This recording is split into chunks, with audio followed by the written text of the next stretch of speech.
हिंदी में यूपीएससी की तैयारी से संबंधित प्रोग्राम्स को देखने के लिए सब्सक्राइब करें स्टडी IQ-IAS हिंदी।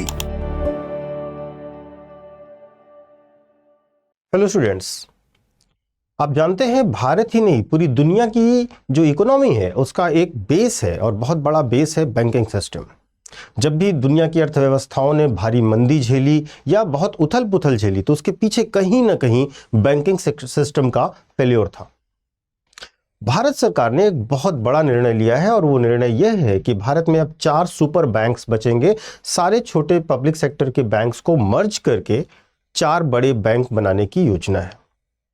यह सवाल और ये घटना पूरे बैंकिंग सिस्टम में हड़कंप मचा रखी है। वास्तव में भारत में एक बार फिर banking merger 2.0 mega bank merger 2.0 की तरफ कदम बढ़ाने की शुरुआत कर दी गई है और अगर ये होता है तो भारत का बैंकिंग मैप पूरी तरीके से बदल जाएगा। नमस्कार, मैं हूं डॉक्टर पंकज मिश्रा और स्टडी IQ-IAS हिंदी के इस प्लेटफॉर्म पर आपका स्वागत करता हूं। सबसे पहले इस घटना से आप पर क्या असर पड़ेगा, आपके सेविंग अकाउंट से लेकर के EMI, लोन, जॉब सिक्योरिटी, इन सब मामलों पर क्या असर पड़ेगा, इन सब को देखते हुए आज के इस वीडियो में हम चर्चा करेंगे बैंक के मर्जर के सेकंड प्लान की। और इसके साथ साथ ये 4 बड़े बैंक का सुपर बैंक का मॉडल क्या है, RBI और सरकार का स्टेक क्या है, आर्थिक लॉजिक क्या है इसके पीछे और साथ ही साथ इसके रिस्क क्या है। इसके साथ हम लोग यह भी जानेंगे कि इसका हमारे आपके ऊपर क्या असर पड़ने वाला है। देखिए, सबसे पहली बात तो ये है कि जो बैंकों के मर्जर की बात जहां तक हम कर रहे हैं तो बैंकों में जो मर्जिंग है, जो बैंकिंग रिफॉर्म्स एक तरीके से हम कहें, ये कोई नई घटना नहीं है।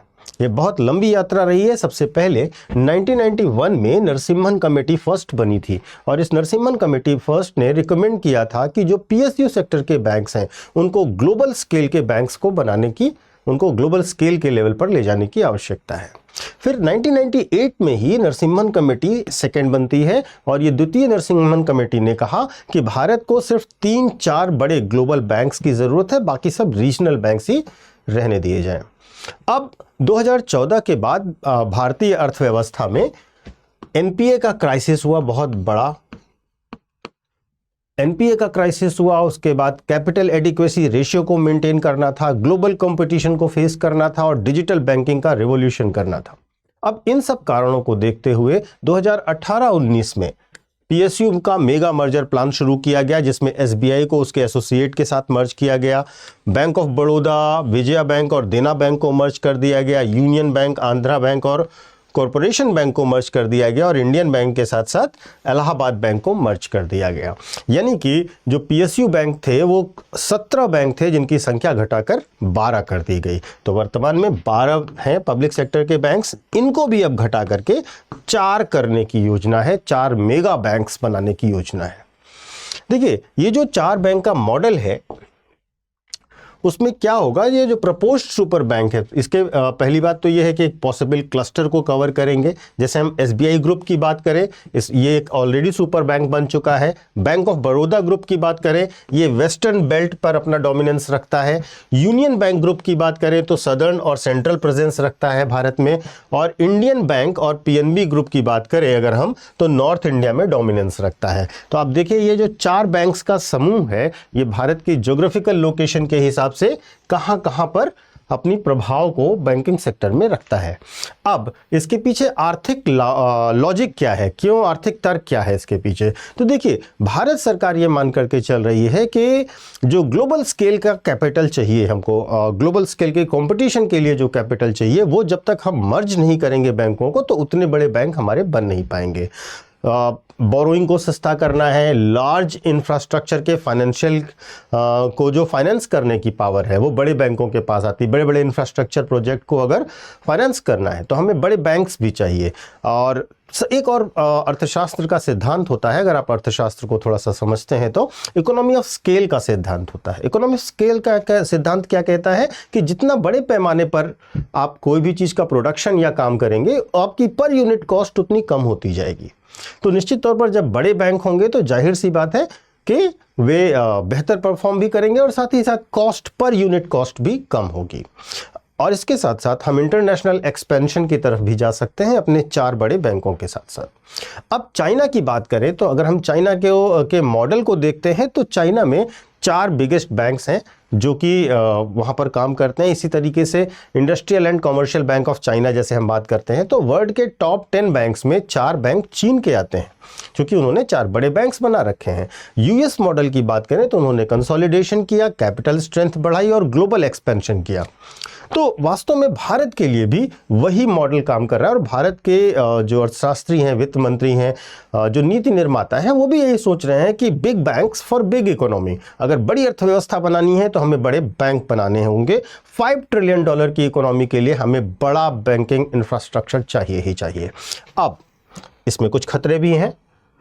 पहली बात, बैंकिंग में हर रिफॉर्म एक दुधारी तलवार होती है। एक कॉन्सेप्ट होता है बड़े बैंकिंग सिस्टम के लिए, वो होता है टू बिग टू फेल। इतना बड़े बैंक्स बन जाएं जिनको सिस्टमेटिकली इंपॉर्टेंट बैंक्स भी कहते हैं, तो एसआईबी भी कहते हैं। तो इतने बड़े बैंक्स बना दीजिए कि वो फेल ना हो। लेकिन अगर वो फेल हो गए तो पूरा सिस्टम कोलैप्स होगा, ये भी ध्यान रखना होगा। अगली बात क्या है, अगर कंपटीशन नहीं होगा तो मोनोपोली का खतरा रहेगा, एकाधिकार का खतरा रहेगा, स्मॉल बिजनेस और रूरल क्रेडिट लाइन पर खतरा उठेगा, क्योंकि फिर वो छोटे लेवल पर उतने काम नहीं करेंगे।